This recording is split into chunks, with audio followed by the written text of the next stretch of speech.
Il y a un ancien site industriel qui utilisait des pesticides pour traiter le bois, donc sur une grande zone du secteur qui a priori n'a pas été très bien décontaminée. Donc on retrouve des résidus de lindane et de dieldrine qui sont des pesticides très forts reconnus cancérigènes par l'OMS, qui traînent par là, dans cet environnement. Qui sont toujours utilisés?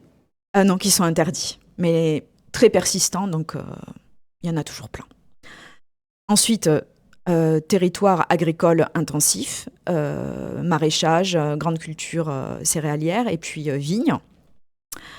Un parc éolien qui s'est développé avec un transformateur électrique qui se trouve au cœur tout près des habitations, au cœur des villages, et des lignes à haute tension qui alimentent donc, tout le secteur et qui fait transiter toute cette production d'électricité, qui passent soit dans le village à l'extérieur, soit qui sont enterrés, avec des lignes enterrées qui passent en plein milieu du village, et notamment sous la fameuse école où on répertorie un grand nombre de cancers.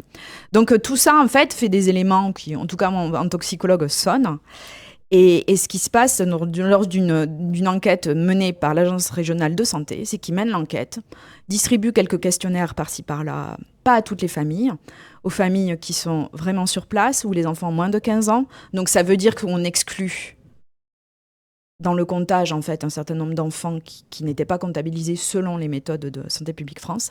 Ils refont les statistiques, et en 2020, ils concluent qu'il n'y a pas de cluster, et comme il n'y a pas un facteur unique qui peut expliquer ces cancers, eh ben, on ne sait pas, et donc on arrête tout.